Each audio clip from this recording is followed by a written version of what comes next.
میرے محترم دوستوں اور بزرگوں، حضرت مولانا الیاس صاحب رحمۃ اللہ علیہ فرمایا کرتے تھے کہ کام کرنے والے کی اگر ایک نماز سے دوسری نماز میں کمال پیدا نہیں ہوا تو کام کرنے والا تنزلی پہ ہے، ترقی پہ نہیں ہے۔ میرے محترم دوستوں اور بزرگوں، یہ بیان بھی حضرت مولانا یوسف صاحب رحمۃ اللہ علیہ کا اسی بیاج میں درج ہے جس بیاج کے بارے میں ہم نے پہلے بھی بتلایا کہ اس بیاج کے لگ بھگ 11 بیانات وہ کسی کتاب میں بھی شائع نہیں ہوئے۔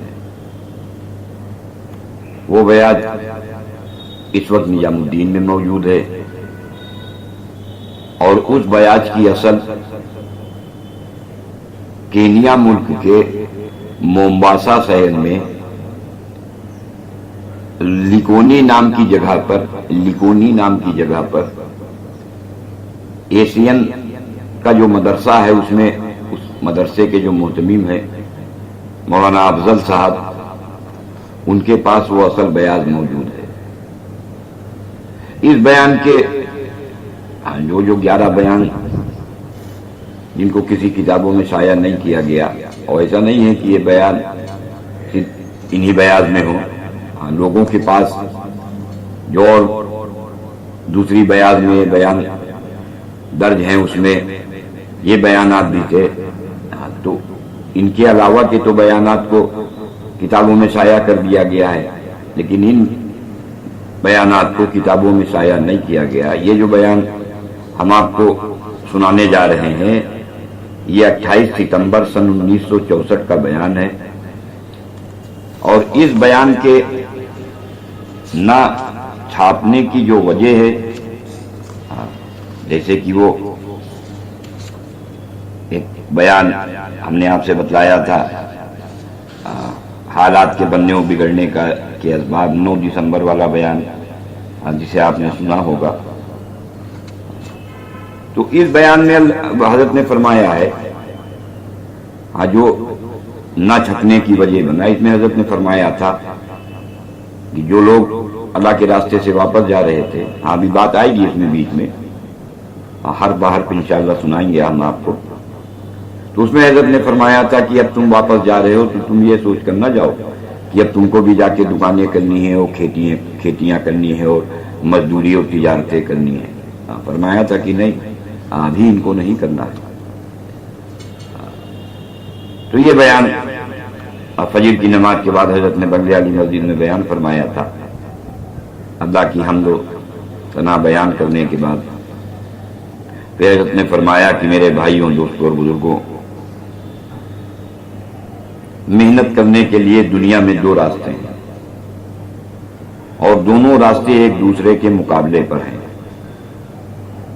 ان دونوں راستوں میں سے ایک راستے پر تو آج محنت ہو رہی ہے، لیکن یہ جو دوسرا راستہ محنت کے لیے ملا تھا اس کی مسلمانوں کو خبر نہیں ہے، اور جس راستے کی مسلمانوں کو خبر نہیں ہے وہ انبیاء علیہ السلام، صحابہ اکرام اور اولیاء اکرام والی محنت کا راستہ ہے۔ مسلمانوں نے انبیاء علیہ السلام، صحابہ اکرام اور اولیاء والی محنت سے ہٹ کر ان کے مقابلے والی محنت کو آج اپنی محنت کا میدان بنایا ہوا ہے۔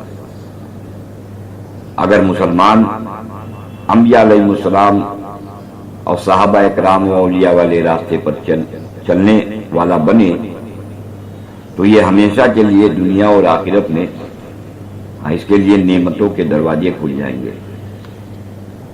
لیکن اس راستے پر محنت کرنے کے لیے ہمیں اس راستے سے مقابلہ کرنا ہوگا جس محنت سے آج ہمیں اپنی زندگی بنتی نظر آ رہی ہے۔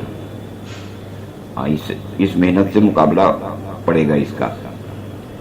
جب ہم اس چالو محنت سے مقابلہ کریں گے تب دوسرے لوگ بھی اس چالو راستے سے اپنے ہاتھ کھینچیں گے، اور ایسا ہونے پر ہی حضور صلی اللہ علیہ وسلم والی محنت کا راستہ چالو ہوگا۔ اس لیے ان آدمیوں کو جو حضور صلی اللہ علیہ وسلم کے لائے ہوئے راستے کی محنت کریں، ان میں سے ہر ایک آدمی کو 50 صحابہ اکرام کے برابر ثواب ملے گا، اور دنیا میں 50 صحابہ کے ساتھ جتنی مددیں ہوتی تھی ہر ایک آدمی کی اتنی مدد کی جائے گی۔ محنت کی یہ 2 لائنیں ہیں، ایک لائن میں انبیاء، صحابہ اور اولیاء، یہ تینوں ایک لائن کے ہیں، اور ان کے علاوہ سب ایک لائن کے ہیں۔ یہ مسلمان نبیوں والی لائن کا انسان ہے، پر مسلمان اپنے کو اس لائن کا سمجھ نہیں رہا ہے، اسی وجہ سے یہ غلط لائن کی محنت کو اختیار کیے ہوئے، اور اسی غلطی کے نتیجے میں مسلمان آج مصیبتیں بھگت رہا ہے۔ کیوں؟ اس لیے کہ ہم اپنے راستے کو آج پہچان نہیں رہے ہیں۔ میرے عزیزو، محنت کرنا یہ تو بہت بڑی بات ہے، ہمارے سامنے محنت کا راستہ ہی نہیں ہے تو کاہے پر ہم محنت کریں؟ مسلمان ہوتے ہوئے ہم اس لائن پر محنت کر رہے ہیں جس لائن کو غرق کرانے، جس لائن کو نیست و نابود کرانے، اور جس راستے پر چلنے والوں کی شکلیں بدلوانے کے لیے انبیاء اکرام علیہ السلام کو اللہ پاک اس دنیا میں بھیجتے تھے۔ آج ہم اسی لائن کی محنت پر چل رہے ہیں۔ ہم جس لائن پر چل کر اپنی زندگی بنانا چاہ رہے ہیں، میرے دوستو، یہ ناکامی والا راستہ ہے۔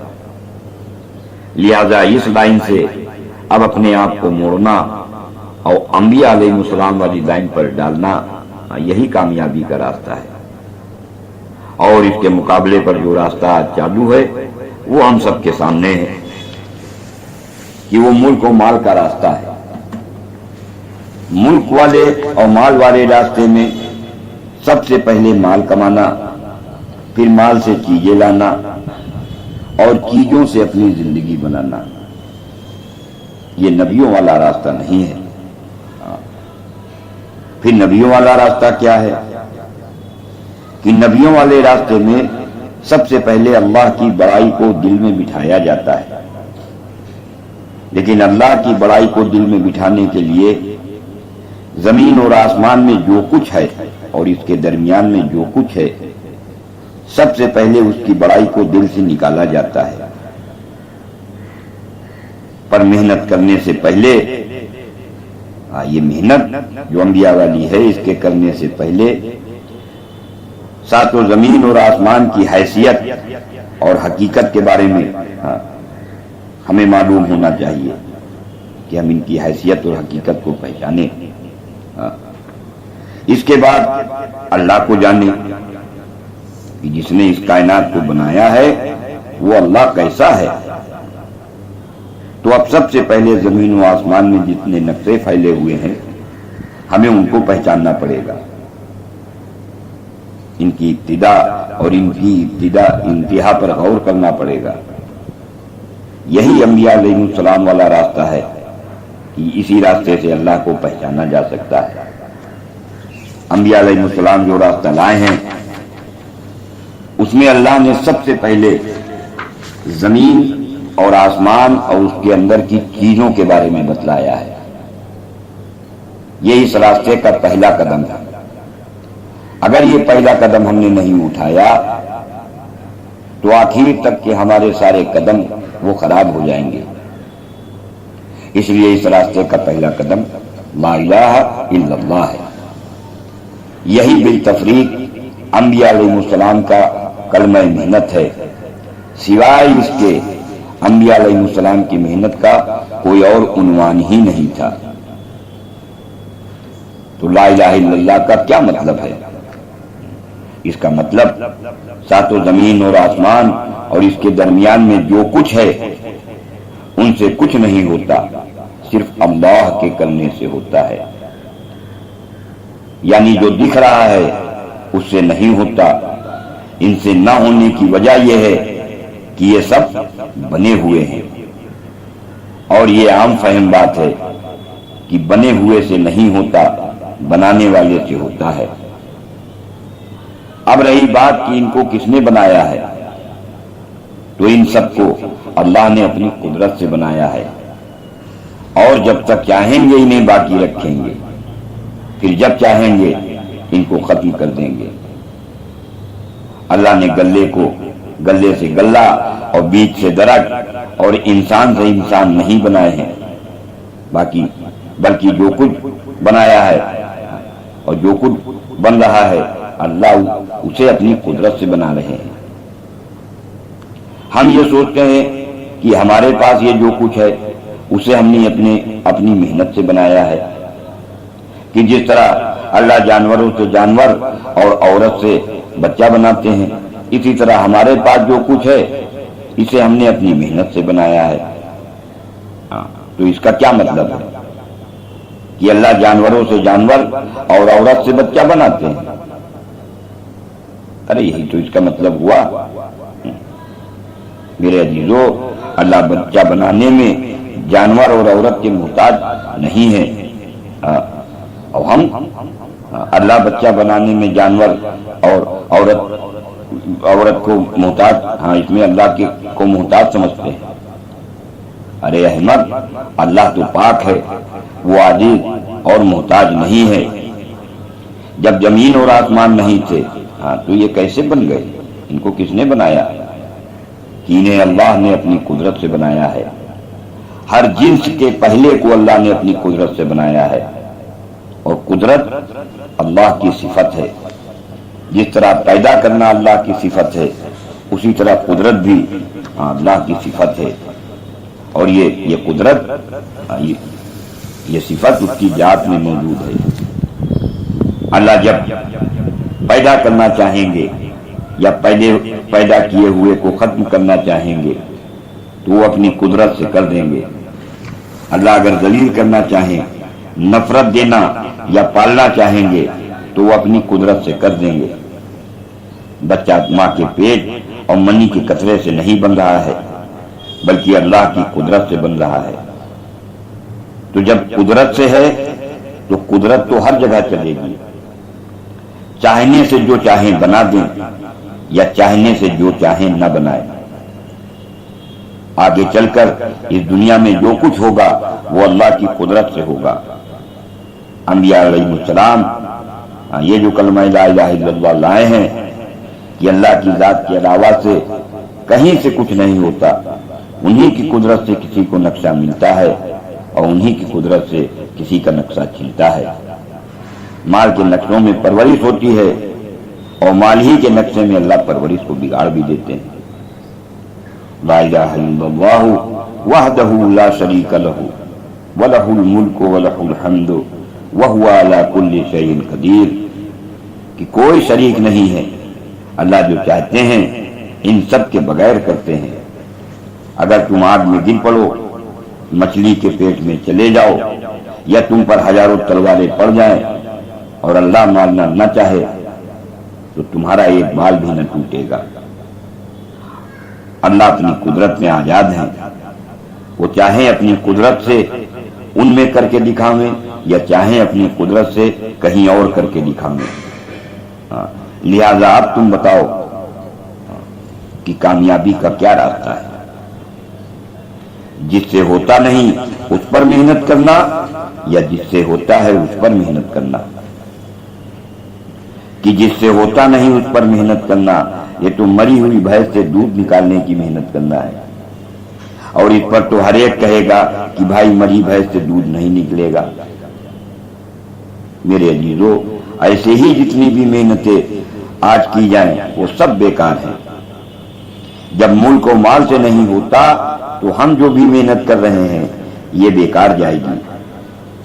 اس لیے جنہوں نے ایسوں پر محنت کی جس سے کچھ نہیں ہوتا، کل کو ایسے آدمیوں کو خون کے آنسو رونا پڑے گا۔ یہ محنت کرنے والا چاہے وزیر ہو، صدر ہو، غریب ہو، امیر ہو، خواہ کوئی بھی ہو، اس کو دنیا میں مصیبتیں اور بلائیں گھیرے رہیں گی، اور آخرت میں کبھی ختم نہ ہونے والا عذاب ملے گا۔ کیوں؟ کیونکہ یہ غلط محنت کا نتیجہ ہے کہ انہوں نے وہاں پر محنت کی جہاں پر ان کو محنت نہیں کرنا چاہیے تھا۔ تو وہاں پر محنت کرنا جہاں سے ہوتا نہیں ہے، اور وہاں محنت نہ کرنا جہاں سے ہوتا ہے، یہ خون کے آنسو رلانے والا راستہ ہے۔ یہ ملک و مال کے جتنے دیوانے ہیں، آج ہندوستان کی بدحالی کا حال ان سب کے سامنے ہے۔ اگر جا کر ان سے کوئی یہ کہے کہ اگر ملک یا مال سے ہوتا ہے تو اس وقت اللہ پاک اس ملک میں بدحالی لا رہا ہے، اگر تجھ سے ہوتا ہے یا ملک و مال سے ہوتا ہے تو ہندوستان میں خوشحالی لا کر دکھلا دو۔ ہم پر آج اللہ کی قدرت سے بدحالی کے یہ جو جوتے پڑ رہے ہیں، اور یہ اس وقت تک پڑتے رہیں گے جب تک آدمی خود ختم نہ ہو جائے یا اس کی آنکھیں نہ کھل جائیں۔ اس لیے جو اس راستے پر محنت کریں گے جہاں سے ہوتا نہیں ہے تو یہ سارے لوگ مصیبتوں کا شکار ہوں گے۔ اور نبیوں والا راستہ یہ ہے کہ اللہ کے علاوہ کہیں سے نہیں ہوتا، صرف اللہ کی قدرت اور اس کے چاہ لینے سے ہوتا ہے۔ سونا چاندی ریشم راکٹ سے کچھ نہیں ہوتا۔ ایک آدمی کی موت یا حیات کا عزت یا ذلت کا سوال نہیں ہے، بلکہ زمین و آسمان کے درمیان کے سارے مسئلے یہ اللہ کی قدرت سے ہو رہے ہیں، اور اس کرنے میں ان کا کوئی شریک نہیں ہے۔ اللہ بغیر شرکت کے صرف اپنے فیصلے سے کرتے ہیں، بس حکم دے دیتے ہیں اور ہوتا چلا جاتا ہے۔ جو حکم وہ دیں گے وہی سب جگہ ہوگا، اور جس پر حکم آ رہا ہے اس سے کچھ نہ ہوگا۔ انبیاء علیہ السلام والے راستے کا پہلا قدم یہ ہے کہ اس میں ہر چیز کی نسبت اللہ کی طرف کرنی پڑتی ہے۔ یہ سارا کا سارا نظام اللہ کی قدرت سے چل رہا ہے، اور جب چاہیں گے اس کو بدل دیں گے۔ کوئی اور طاقت اس کو بدل نہیں سکتی، اور نہ ہی کوئی طاقت اس کو روک سکتی ہے۔ سارے وجود کے سلسلے اکیلے اللہ سے چل رہے ہیں۔ اس لیے کامیابی اور ناکامی کو پہلے خوب اچھی طرح سمجھ لو کہ جن سے ہوتا نہیں وہاں پر محنت کرنے سے ناکامی آتی ہے، اور کامیابی آئے گی وہاں پر محنت کرنے سے جس سے ہوتا ہے۔ جو یہاں سے کامیاب ہونے کی محنت کریں گے تو چاہے 100 آدمی ہوں چاہے 1000 ہوں، وہ سب کامیاب ہو جائیں گے۔ اور جو وہاں سے کامیاب ہونے کی محنت کریں گے جہاں سے کامیابی نہیں ملتی، تو چاہے سارا ملک کیوں نہ بھرا ہو ایسی محنت کرنے والے لوگوں سے، یہ سب ناکام ہوں گے۔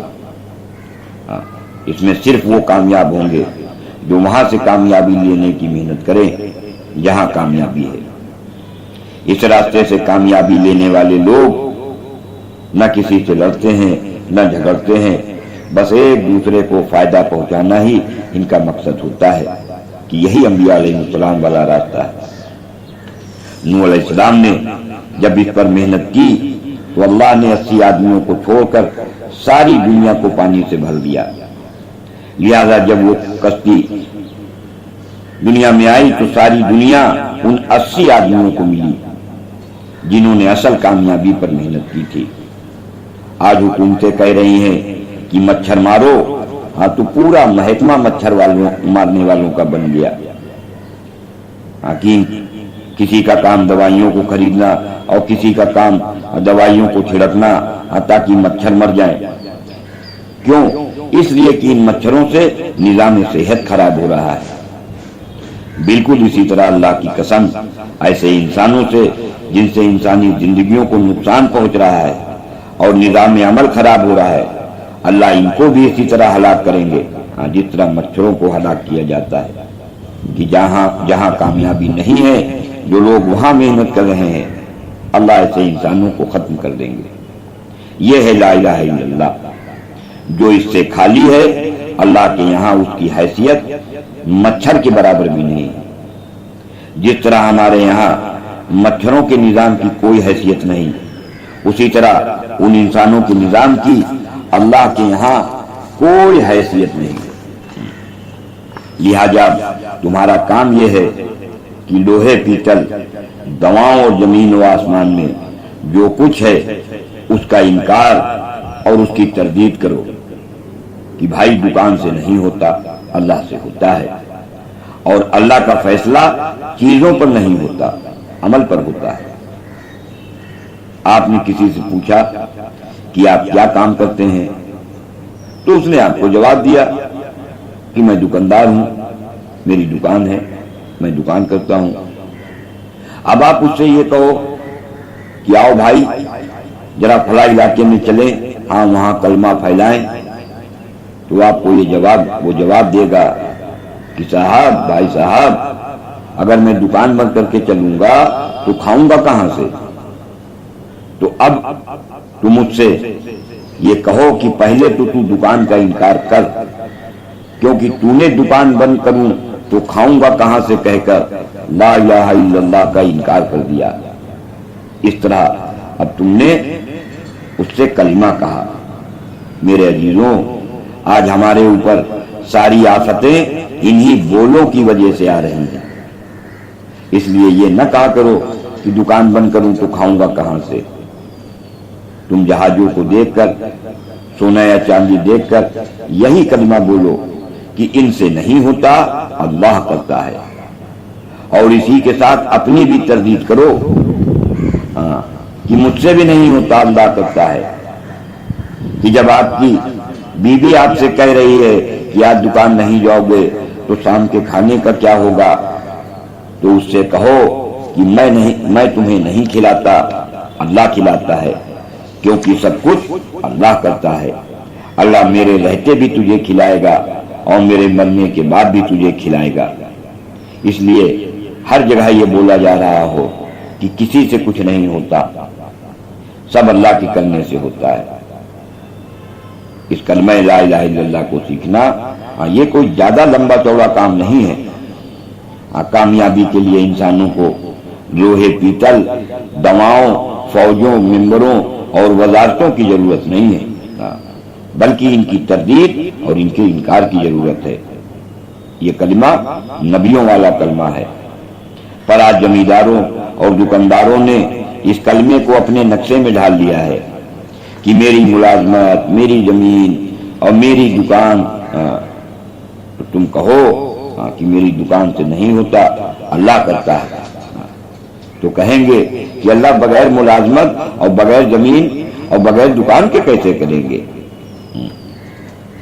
تو آپ ان سے اگر یہ کہو کہ اللہ اپنی قدرت سے کریں گے، تو وہ کہیں گے کہ جب پیسے ہی نہیں ہوں گے پھر کیسے کریں گے؟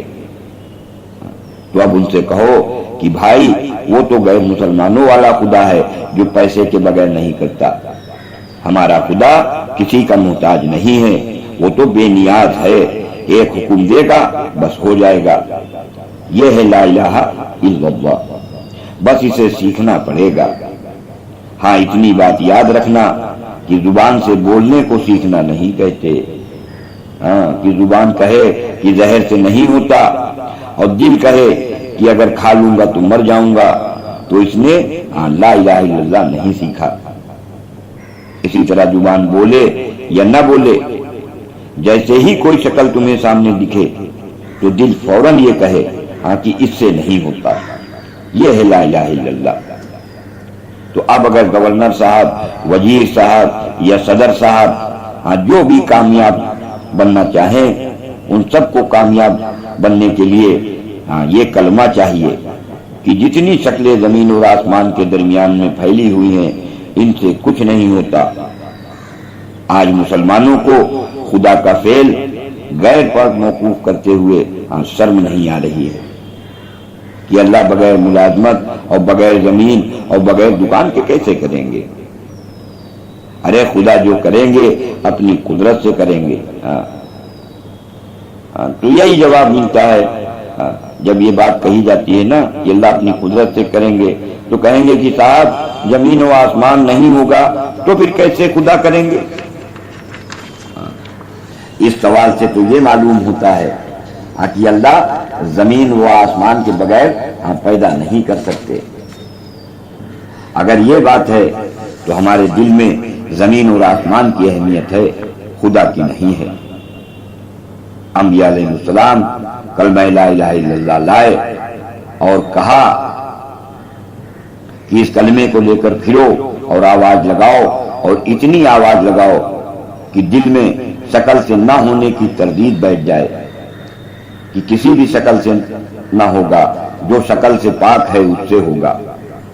جب تمہاری زبان کہے کہ کھیتی سے، سونے سے اور دکان سے نہیں ہوتا، اور دل بھی یہی کہے، تب سمجھو کہ تم نے لا الہ الا اللہ سیکھ لیا۔ اور یہ کلمہ ساتوں آسمان اور ساتوں زمین کی کنجی ہے، اس کے بولنے پر تمہیں زمین سے بھی اللہ فائدہ پہنچائے گا اور آسمان سے بھی فائدہ پہنچائے گا، اس لیے اس کو خوب بولتے رہو، کہ مال سے یا مالدار سے، زمین سے یا زمیندار سے، دکان سے یا دکاندار سے، عہدوں سے یا عہدیداروں سے نہیں ہوتا، اللہ سے ہوتا ہے۔ اور اللہ کو جو کرنا ہے ساری دنیا اسے روک نہیں سکتی، اور اللہ کو جو نہیں کرنا ہے ساری دنیا اسے کر نہیں سکتی۔ یہ کلمہ لا الہ الا اللہ کوئی ایک دفعہ تو یوں کہے کہ اللہ کرتے ہیں، اور 100 مرتبہ یوں کہے کہ میاں دکان نہیں ہوگی تو کیسے ہوگا، کھیتی نہیں ہوگی تو کیسے ہوگا، اس طرح تو 100 سال بھی یہ لا الہ الا اللہ یہ نہیں آئے گا۔ اس لیے جب تم دوسروں کی دکان کی تردید اور انکار کرو تو اپنی دکان بھی اس میں شامل کر لیا کرو۔ یہ نہیں کہ چلہ ختم ہو جائے گا تو اپنی دکان کی چل کے خبر لوں گا، کیونکہ دکانداری پھر خراب ہو جائے گی۔ نہیں، جس طرح دوسروں کی زمین سے اور دوسروں کی دکان سے نہیں ہوتا اللہ کرتا ہے، اس طرح تمہاری بھی زمین سے اور تمہاری بھی دکان سے نہیں ہوتا، بلکہ خود تم سے بھی نہیں ہوتا، سب کچھ اللہ کرتا ہے۔ اب رہی یہ بات کہ اللہ کیسے کرتے ہیں، تو اللہ اپنی قدرت سے کرتا ہے۔ زمین و آسمان تو بنا ہوا ہے، پر یہاں یہ بات سمجھ لینا کہ بنا ہوا اور ہے اور قدرت اور ہے۔ اللہ بنے ہوئے کو توڑے گا، پر اس کی قدرت وہ آزاد ہے۔ قدرت کسی محنت اور شکل کی پابند نہیں ہے۔ اگر آپ چاہیں اپنی محنت سے ملک و پیسہ حاصل کر لیں تو یہ نہیں ہو سکتا، آپ کے یہ چاہنے سے نہ ہوگا، بلکہ اللہ کو اگر ملک و پیسہ دینا ہوگا تو دیں گے، اور ورنہ نہیں دیں گے۔ اور اگر ملک و پیسہ دے کر چاہیں گے تو زندگی بگاڑ دیں گے، یا چاہیں گے تو اسی سے بنا دیں گے۔ اس لیے سب سے پہلے کلمہ لا الہ الا اللہ کی آواز لگانی پڑے گی، اور اسی کے ساتھ ساتھ ہمیں اس بات کی بھی کوشش کرنی ہے کہ جو آواز ہم لگا رہے ہیں لوگ بھی اس آواز کو لگانے کے لیے تیار ہو جائیں۔ یہ ایک زبردست محنت ہے۔ اب جو بتلایا ہے اس کو کرتے پھرو، اور محنت کرتے کرتے کم از کم تم تو بدل جاؤ۔ یہ نہ سوچو کہ جب سب کا یقین بدل جائے گا تبھی کچھ ہوگا، نہیں، اگر تمہارا یقین ٹھیک ہو جائے گا تو تم بدلو گے، اور تمہارے بدلنے پر اللہ پاک پھر دوسروں کو بدل دیں گے۔ یہ کلمہ لا الہ الا اللہ محنت کرنے کے لیے ہے، جیسے کلمہ دکان محنت کرنے کے لیے ہے، تو محنت کرنے کے لیے یہ کلمہ لا الہ الا اللہ ہے، اور اس کے لیے ایک کام دیا گیا ہے۔ جب تک اب وہ بات جو ابھی شروع میں ہم نے بتلائی تھی کہ اس بیان کو کیوں نہیں کتابوں میں جگہ ملی، کیوں نہیں چھاپا ہے، تو حضرت اب اس بات کو فرما رہے ہیں، اس کو دھیان سے سنا جائے کہ محنت کرنے کے لیے یہ کلمہ لا الہ الا اللہ ہے، اور اس کے لیے ایک کام دیا گیا ہے کہ جب تک کلمہ لا الہ الا اللہ کی حقیقت ہمارے دلوں میں نہ آوے، اس وقت تک تم یہ نہ سمجھو کہ تمہیں دکانیں اور کھیتیاں کرنی ہیں، نہیں، بلکہ جب تک کلمہ لا الہ الا اللہ نہ آ جاوے اس وقت تک تمہیں دکانیں اور کھیتیاں نہیں کرنی ہے۔ اب یہاں پر یہ سوال پیدا ہوتا ہے کہ مودی صاحب، انسان شکل کے خوف سے ہی مائل ہوا کرتا ہے، اس لیے اللہ سے لینے کی کوئی شکل بھی تو ہونی چاہیے۔ اچھا جی، شکل بھی لے لو، تو وہ شکل ہے نماز کی، کہ نماز قائم کرو اور اللہ سے مانگو، لیکن کلمے والا یقین دل میں ہو، اور محمد صلی اللہ علیہ وسلم کے طریقے کے مطابق تمہارے ہر عضو کا استعمال ہو، کہ ظاہر میں حضور صلی اللہ علیہ وسلم والی شکل ہو، اور باطن میں حضور صلی اللہ علیہ وسلم والی کیفیت ہو، یعنی خضوع اور خشوع ہو۔ بس اب تمہاری نماز سارے مسئلوں کے واسطے ہو گئی۔ اب روٹی، کپڑا، سواری، جو چاہیے نماز پڑھ کر اللہ سے مانگو۔ اب وکیل کے پاس نہ جاؤ، نماز پڑھ کر اللہ سے مانگو۔ یہی شکل نوح علیہ السلام نے اختیار کی تھی کہ جب کلمے کی محنت اور کلمے کا یقین دل میں آیا تو اب دعا مانگی کہ اے اللہ انہوں نے بہت ستایا ہے، اب تو انہیں ختم کر کے ہم کو باقی رکھ۔ تو اللہ نے آسمان کو بھی ایسا کر دیا کہ آسمان سے پانی اس طرح نکل رہا تھا جیسے پرنالوں سے نکلتا ہے، اور زمین سے بھی پانی اس طرح نکل رہا جیسے سمندر سے نکلتا ہے۔ یہ تھا کلمہ نماز کا کمال، جس کلمہ نماز کی آج سارے احمق توہین کر رہے ہیں کہ جہاں جاؤ وہاں اسی کا تذکرہ ہے کہ مولوی صاحب صرف کلمہ نماز سے کیا ہوگا، اور آپ تو صرف کلمہ نماز کی بات کر رہے ہو۔ ارے کچھ اور بھی تو ہونا چاہیے۔ تو اس احمد اور احمد نسیم کو کیا معلوم، اس نے کبھی سجدہ تو کیا نہیں، اس نے تو بس زمین پر سر رکھ دینے کو سجدہ سمجھا ہوا ہے۔ ارے تو نے جو سوال کیا کہ کچھ اور بھی تو ہونا چاہیے، تو اس سوال کا جواب تو خود اس کے ذمے ہے، اور اس کے ہی نہیں بلکہ ہر اس شخص کے ذمے اس سوال کا جواب دینا ہے جو اللہ اور رسول کا قائل ہے۔ جو اللہ اور رسول کا قائل ہے اس کے ذمے ہے کہ اس بات کا جواب وہ خود دے کہ اے دنیا والوں، میں تمہیں کلمہ نماز سے کر کے دکھاتا ہوں، پر تمہیں تو دکانوں اور کھیتیوں ہی سے فرصت نہیں ہے۔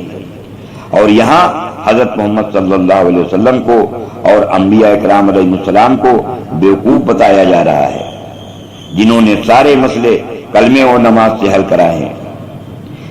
اسی لیے قرآن ایک ایک نبی کا واقعہ کھول کھول کر بتلا رہا ہے، اور تم کہہ رہے ہو کہ کلمے و نماز سے کیا ہوگا۔ ارے تمہیں بتاؤں آج کلمہ نماز کی کس طرح توہین ہو رہی ہے، تو سنو۔ یہاں عرس تھا، عرس میں ایک وزیر کو بلایا، تو جب وہ وزیر آ گیا تو سارے خوش ہو گئے، اس سے کہنے لگے کہ صاحب آپ کے آنے سے ہماری مجلس میں زینت بڑھ گئی۔ میرے عزیزو ذرا بتاؤ، کسی مجلس میں گدھے کے آنے سے رونق گھٹتی ہے یا بڑھتی ہے؟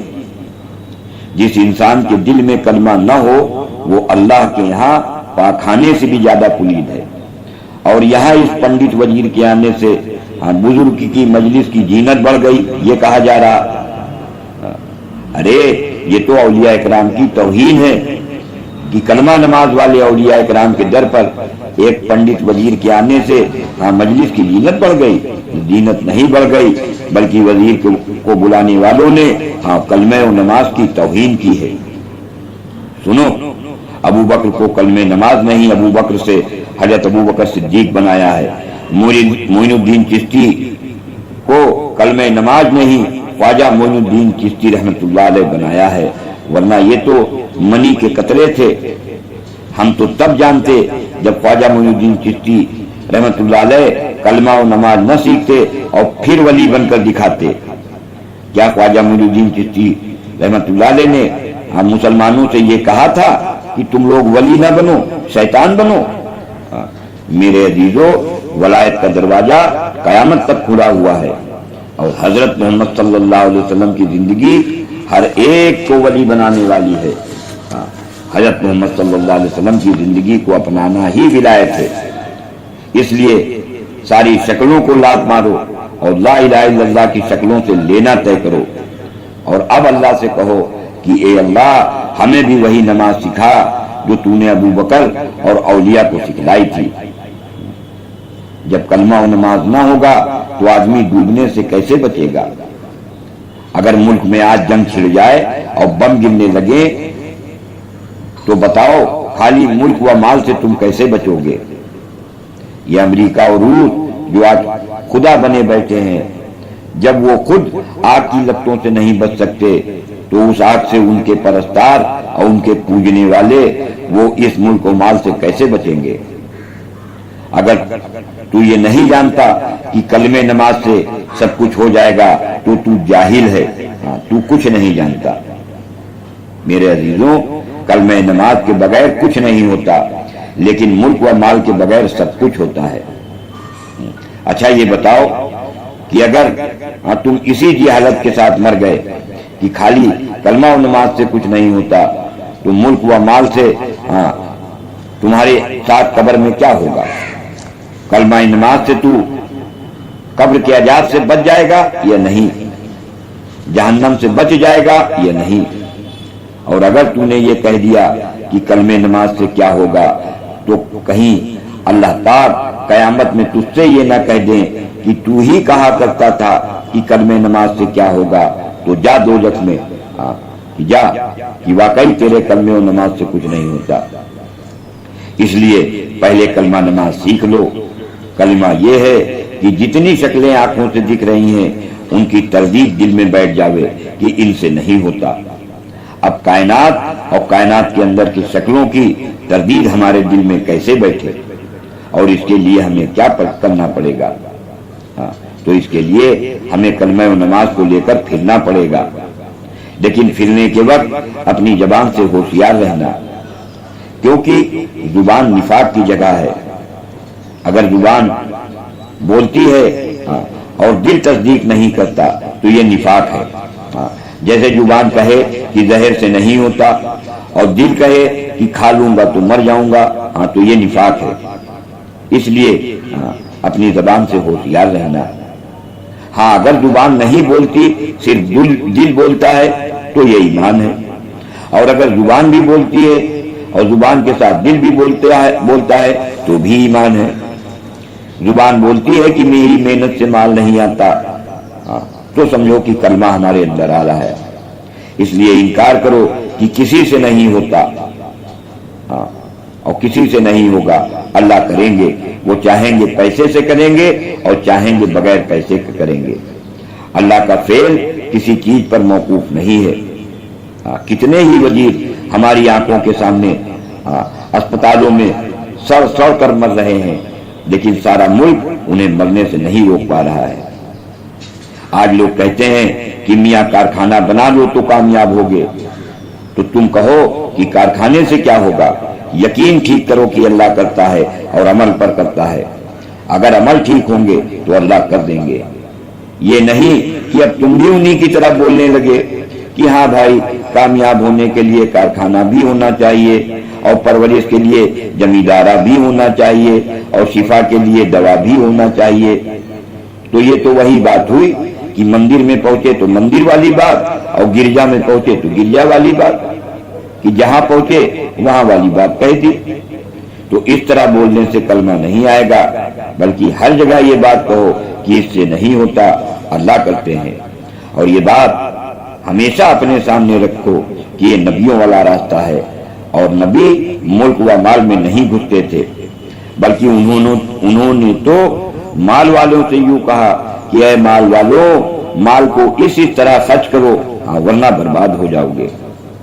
یوسف علیہ السلام نے یوں نہیں کہا تھا کہ تمہارے ملک سے ہو جائے گا، بلکہ انہوں نے یوں کہا تھا کہ اگر تم نے اپنے ملک کی اگر تم فلاح چاہتے ہو تو میں اللہ کی منشا کو سامنے رکھ کر اس کے مطابق ملک کو چلاؤں گا، تبھی تم قحط سے بچ پاؤ گے۔ سورہ یوسف کی آیت نمبر 55 کا ترجمہ دیکھ لیجئے۔ ارے حضرت محمد صلی اللہ علیہ وسلم تو بہت بڑی چیز ہے۔ حضرت ابوبکر اور حضرت عمر رضی اللہ عنہ نے بھی ملک و مال نہیں چاہا ہے۔ انہوں نے تو ملک کے خطروں سے نکالنے کے لیے کہا تھا کہ ملک کو میرے ہاتھ میں دے دو، پھر میں صحیح طریقے پر اسے چلاؤں گا، جس کی وجہ سے تم سب خطروں سے بچ جاؤ گے۔ آج لوگ بچوں کا نام یوسف رکھتے ہیں اور کہتے ہیں کہ اس لیے رکھا ہے کہ وہ بھی وزیر و بادشاہ تھے تو یہ بھی وزیر و بادشاہ بنے۔ تو یہ بول کر تم نے یوسف علیہ السلام کے کلمے کا مذاق اور کلمے کی قدرت والے کا مذاق اڑایا ہے۔ جو وزارت اور بادشاہت پر بیٹھ کر ان کے کلمے کا مذاق اڑائے یا بیٹھ کر اس کا مذاق سنے، ان کے لیے یہ بڑے خطرے کی بات ہے۔ ارے اس وزارت کا اس یوسف علیہ السلام والی وزارت سے کیا تعلق ہے؟ ہمیں تمہیں تو یہ جذبہ بنانا چاہیے کہ ہمیں ملک و مال نہیں چاہیے، ہم تو کلمہ چاہتے ہیں۔ یہ ملک و مال رہے یا نہ رہے، بس کلمہ نماز ہمارے دل میں آ کر ساری دنیا میں پھیل جائے۔ مگر یہ یاد رکھنا کہ نماز تو خود دوسرے عملوں پر موقوف ہے، اگر دوسرے عملوں کو کیے بغیر نماز پڑھی جائے گی تو نماز کا تصور قائم ہوگا، حقیقت نہ آئے گی۔ اگر آپ ساری تاریخ سے آنکھ بند کر کے یوں کہیں کہ خالی نماز سے کیا ہوتا ہے، تو میں بھی یہی کہتا ہوں کہ ایمان کے سیکھے بغیر خالی نماز سے کیا ہوگا۔ محمد صلی اللہ علیہ وسلم نے نماز سے پہلے جو عمل بتائے ہیں، پہلے وہ عمل کرو۔ آج تو اچھے اچھے نمازی یہ کہتے ہیں کہ میاں خالی نماز سے کیا ہوگا، یہ نماز کا انکار ہے، اور جو نماز کا انکار کرے وہ کافر ہے۔ اس لیے حضور نے فرمایا تھا کہ جس نے نماز کا انکار کیا اس نے کفر کیا۔ تو نماز کا انکار کوئی کافر نہیں کرتا، کہ کافر تو ویسے ہی کافر ہے، وہ نماز کا انکار کرے گا۔ نماز کا انکار اسی کو کہتے ہیں کہ نماز سے کام بننے کا جو انکار کرے وہ کافر ہے۔ کہ کام کرنے کے لیے وزیر کا بھی تعلق ہونا چاہیے، نماز بھی ہو اور وزیر بھی ہو، تو ارے وزیر کا اور نماز کا تعلق ان کا کیا جوڑ ہے کہ جب پاخانے میں پھول کو ملا دیا تو پھول کی حیثیت ختم ہو گئی۔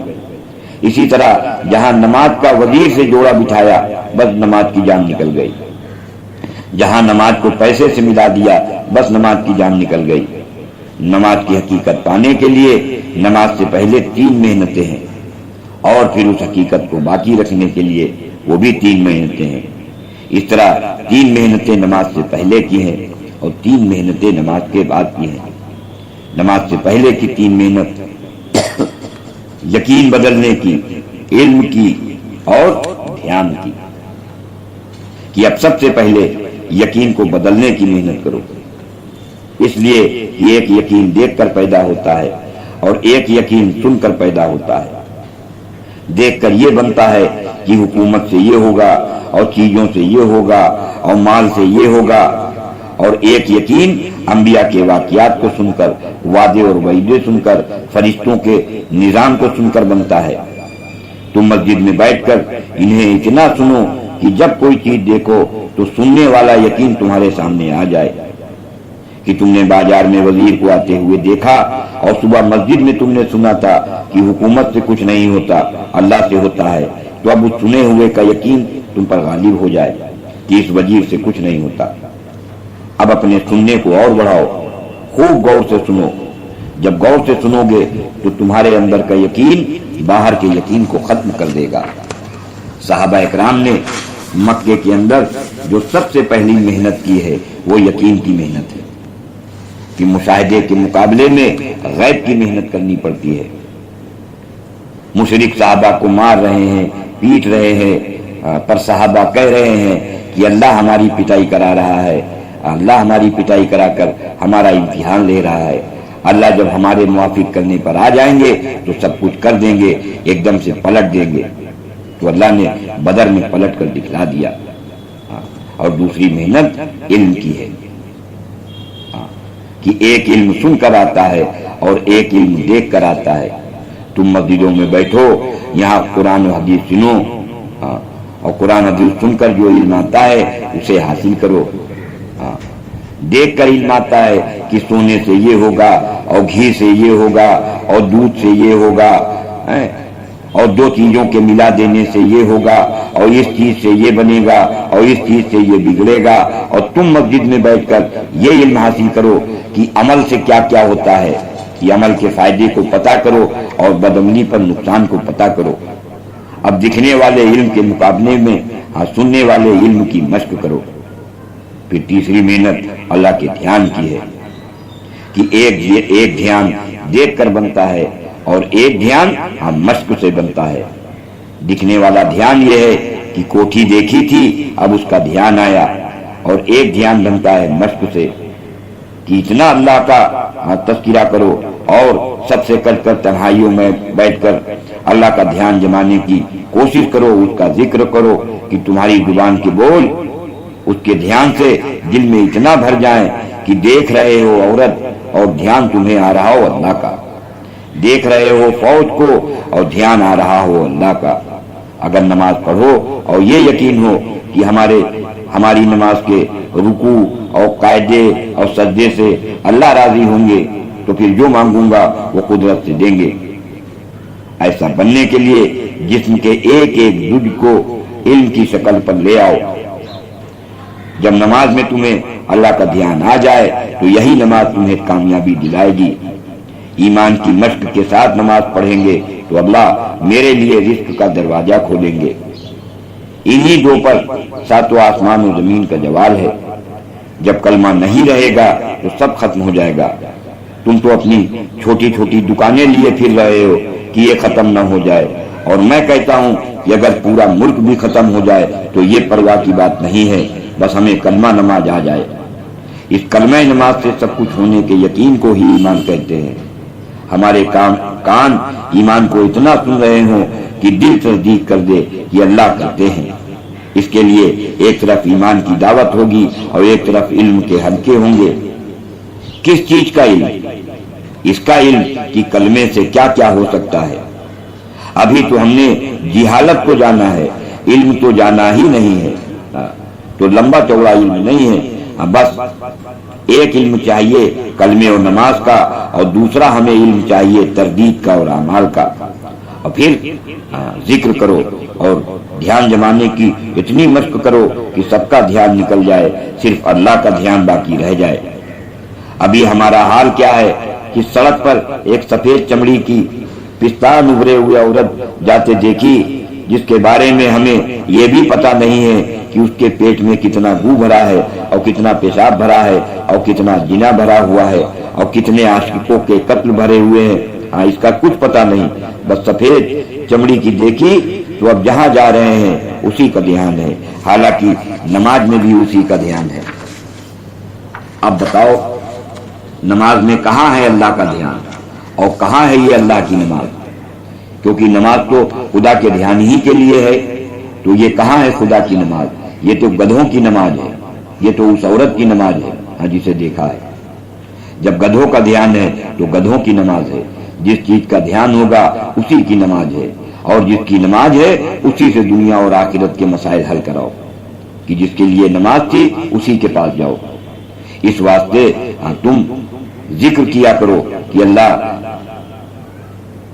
کی نماز میں اللہ کا دھیان آ جائے۔ اگر نماز میں خدا کا دھیان آ گیا پھر ہر جگہ خدا ہی کا دھیان آئے گا، دیکھنے میں بھی خدا کا دھیان آئے گا، سننے میں بھی خدا کا دھیان آئے گا۔ پھر جب کسی عورت پر تمہاری نگاہ پڑے گی تو تمہارے اندر دھیان آئے گا، ارے کہ یہ تو منی کا قطرہ ہے، پتہ نہیں کتنی خرابیاں اس میں بھری ہوں گی۔ اور اگر بہت زیادہ نیک سیرت عورت ہے تو یوں سوچ لو کہ میں تو نامحرم کو کیوں دیکھوں، ان کا دیکھنا حرام ہے، میں تو جنت میں انہیں نہ دیکھنے کے بدلے میں حوروں کو اللہ سے لوں گا۔ میرے عزیزو، اللہ کے دھیان پر یہ وزیر تمہارے پیر پکڑ لیں گے، لیکن ابھی ہمیں کلمہ نماز آتا نہیں ہے، پر اس کا آنا بہت آسان ہے کہ تم 4 6 8 مہینے اس طرح لگا دو کہ کلمہ نماز آ جائے، اور پھر اپنی لائنوں میں جا کر چلو کہ پہلے تو دکان سے نماز تھی اور اب نماز سے دکان ہے۔ اب میں کمائی میں رہتے ہوئے کمائی کی تردید کرتا رہوں گا، اور کہ دکان پر خدا کے کلمے کی وجہ سے بیٹھا ہوں۔ جب خدا کا دوسرا کوئی حکم آئے گا اس وقت اس حکم پر چل دوں گا کہ اب آ گئی اذان کی آواز تو لو آ گیا اللہ کا حکم، تو میں اب مسجد کے لیے چل دیا۔ اس لیے کہ دکان سے پرورش نہیں ہوتی، اللہ پرورش کرتے ہیں۔ اور پھر قرآن و حدیث سے پیسے کے عمل لو کہ قرآن و حدیث نے کہاں کہاں پر کتنا خرچ کرنے کو بتایا ہے۔ جتنا خود پر خرچ کرنے کو بتایا ہے اتنا پیسہ خود پر خرچ کرو، جتنا بیوی بچوں پر خرچ بتلایا ہے اتنا ان پر خرچ کرو، پھر غریبوں، مسکینوں، محتاجوں، بیواؤں پر جتنا پیسہ خرچ کرنے کو بتایا ہے اتنا پیسہ ان پر خرچ کرو۔ پیسہ علم کی صورت کے ساتھ خرچ کرو۔ اب آگے چلو، یہاں تم کسی کے نہ بنو، اللہ کے بنو۔ دنیا میں جو تمہاری زندگی گزرے اللہ کے بندے ہونے کی حیثیت سے گزرے۔ ہمیں کسی ایک کی طرفداری نہیں کرنی۔ اگر ظالم مسلمان ہے تو غیر مسلم کا ساتھ دینا ہوگا، اور اگر ظالم ملکی ہے تو غیر ملکی کا ساتھ دینا ہوگا۔ یہ دیکھنا پڑے گا کہ اس مسئلے میں ظالم کون ہے اور مظلوم کون ہے۔ ہمیں تو ہر حال میں مظلوم کا ساتھ دینا ہے اور ظالم کا مقابلہ کرنا ہے۔ جب ہم ایسا کریں گے تو دنیا کلمے نماز کی طرف کھینچے گی، اور جو نہیں کھینچے گا وہ اپنے آپ ختم